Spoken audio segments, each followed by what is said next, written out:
Okay, तो इस I guess last video रहेगी या एक और बनेगी इसके बाद देखते हैं, बट यस इसमें वर्चुअलाइजेशन की बात करने वाले हैं। और थियोरेटिकल कॉन्सेप्ट की जो बात थी है ना, कॉन्सेप्चुअल, वो मैं आपको बता चुका हूँ लास्ट की कुछ वीडियोस में। अभी इसको बैक करने के लिए जो थियरी है वो यहाँ पे है, तो ज्यादातर आई गेस इसमें कुछ ऐसा नहीं बचा होगा कि जो मैंने डिस्कस ना किया हो, है ना। तो बेसिस है ये क्लाउड कंप्यूटिंग का। चलिए, तो एक टेक्नोलॉजी है यहाँ पे, अगर आप देखोगे, जिसमें सिंगल सेट ऑफ हार्डवेयर है ना मैंने एग्जांपल दिया था लैपटॉप का और सर्वर का।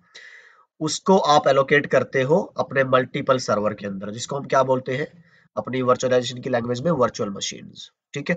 और एक साथ जिस वर्चुअल मशीन को जितना हार्डवेयर चाहिए होगा, टोटल में से वो उतना लेते रहेंगे। ठीक है। तो ये किस पे डिपेंड करता है आपका टोटली, अगर आप यहाँ पे देखो, it depends on the software. चलिए जी। And to create a virtual computer system, तो फिजिकल हार्डवेयर तो एक ही है, उसके ऊपर मशीनें वर्चुअल अलग अलग कई तरह की बन रही है, जिसपे अलग अलग ऐप, अलग अलग ऑपरेटिंग सिस्टम आप यूज कर सकते हैं। ठीक है।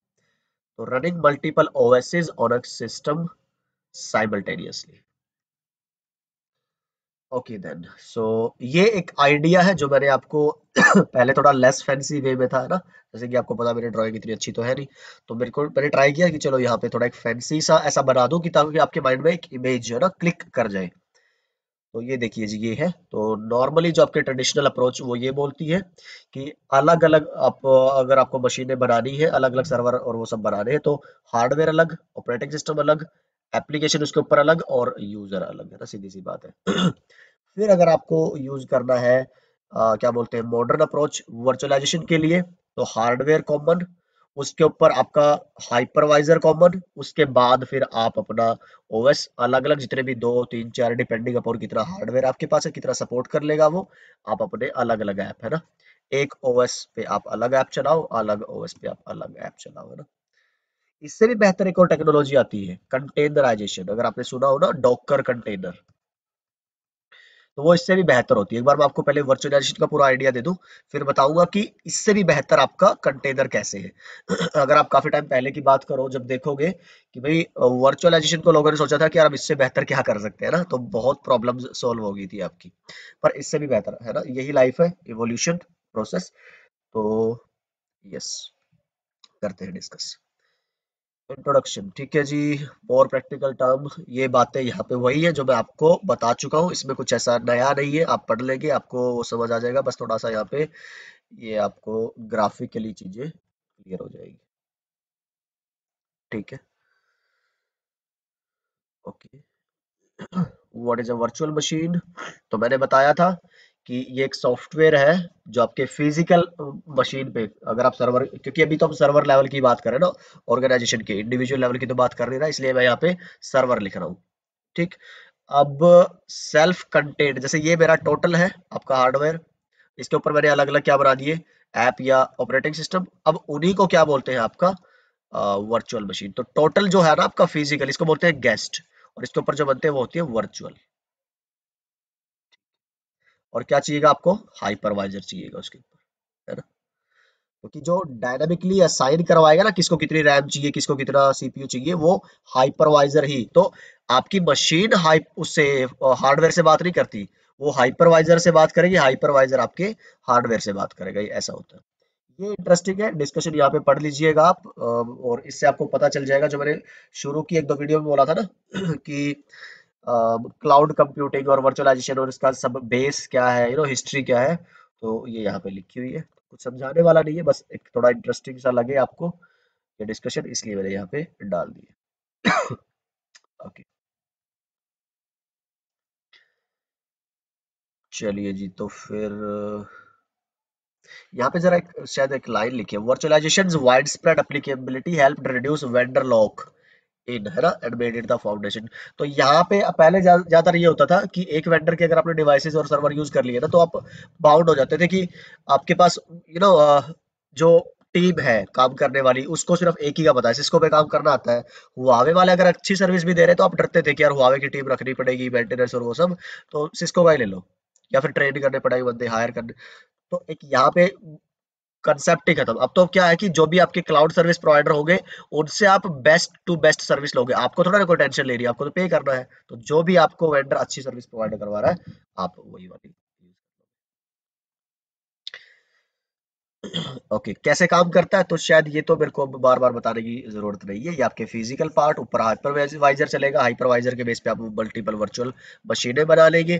तो जिसको जितना भी चाहिएगा हार्डवेयर आपका, लाइक सीपीयू, रैम और वो सब, तो आप डायरेक्ट ना लेके किसको भेजेंगे रिक्वेस्ट, यहाँ, और ये इनको एलोकेट करेगा। पढ़ लोगे अगर आप, तब भी ये चीजें समझ आ जाएगी। ठीक है जी। फायदे क्या है वर्चुअलाइजेशन के, तो ये पूछो जी, नुकसान क्या है इसके, है ना, कोई नहीं है। तो कैपिटल रिड्यूस होती है आपकी, कॉस्ट कम होती है, आपको आईटी के बंदे नहीं रखने। अच्छा, वर्चुअलाइजेशन की बात कर रहे हो खैर यहाँ पे, तो है ना, क्लाउड कंप्यूटिंग की बात नहीं कर रहे। तो इससे आपकी कॉस्ट बचती है, डाउन टाइम कम होते हैं नेटवर्क में, आपके सर्वर को जो मेंटेन एंड क्रिएट ऑपरेबल रखने के लिए वो कॉस्टिंग कम हो रही है ना, एफिशिएंसी बढ़ रही है आपकी।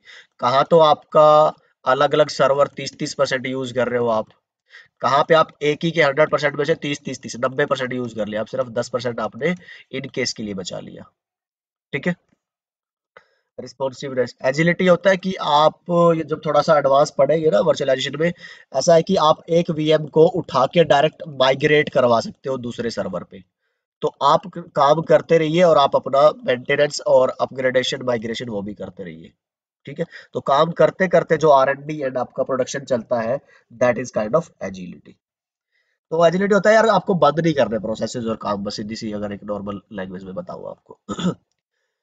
Provisioning of application and resources, अब सोचो यार, आपको नए फिजिकल हार्डवेयर लगा रहे थे, सर्वर लेके आ रहे थे, है ना, उसमें एलोकेशन, फिर इंस्टॉलेशन, फिर ऑपरेशन, तो उसमें टाइम लगता था। अभी क्या है, आपके पास सर्वर ऑलरेडी है, वो वन टाइम प्रोसेस है। अब तो आपको वर्चुअलाइजेशन करवाना है ना, एक नई मशीन बनानी है, तो आप फास्टर अपनी एप्लीकेशंस को डिप्लॉय कर सकते हो। कंटिन्यूटी एंड डिजास्टर रिकवरी, तो एक बहुत बड़ा फैक्टर है। और बिजनेस कंटिन्यूटी होता है कि आपके पास अगर एक मशीन, एक सर्वर डाउन हुआ, तो दूसरा कितना जल्दी ऑपरेबल होगा। तो फिजिकल सर्वर अगर डाउन होता है तो दूसरा फिजिकल सर्वर आ पाएगा, तो will take time. Logical server down होता है तो उसका जो बैकअप लॉजिकल सर्वर, तो विद इन आपको पता भी नहीं लगेगा कि सर्वर डाउन हुआ था। ठीक। डिजास्टर रिकवरी होता है कि मान लो आपने एक डेटा सेंटर बनाया हुआ है, और खुदा ना खास्ता कुछ ऐसा हो, जैसे अर्थक्वेक आ गया इस लोकेशन पे, आग लग गई इसके अंदर, है ना, सुनामी आ गई, तो ये तो गया पूरा, इसका डेटा गया। तो कंपनीज क्या करती है, इसके लिए दूसरी लोकेशन पे एज इट इज एक डेटा सेंटर बना के रखते हैं। इसका कोई काम नहीं है, इसको कोई यूज नहीं कर रहा, बस इसका डेटा बैकअप रखने के लिए एक डिजास्टर रिकवरी साइट होती है, डीआरएस। वो तभी काम आएगी अगर कभी यहाँ पे कुछ होता है। तो देखो, कंपनी को काफी कुछ इन्वेस्ट करना पड़ता है बैकग्राउंड में, तभी हमसे इतना पैसा पे चार्ज करते हैं। पर यस, इसके अंदर ये इसका भी बहुत एक बहुत इजी कहो या फिर एक मैनेजेबल प्रोसेस है आपका वर्चुअलाइजेशन के बाद। ठीक है।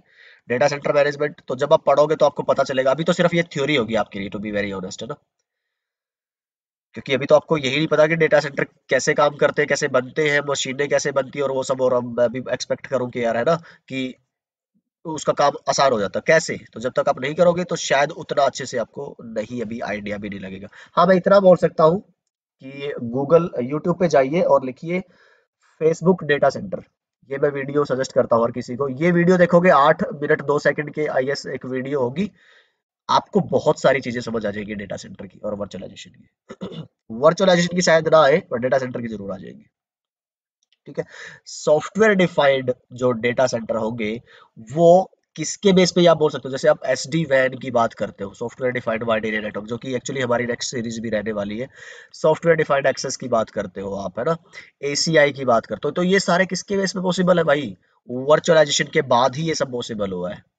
ठीक है। तो ये सारे फायदे हैं आपके वर्चुअलाइजेशन के। ओके, आई गेस इस वीडियो को ज्यादा लंबा नहीं करते हैं ना, नहीं तो 2-10 मिनट हो गए, तो 20-25 मिनट की वीडियो हो जाएगी, है ना। तो I see you guys in the next video, bye bye, take care and keep smiling.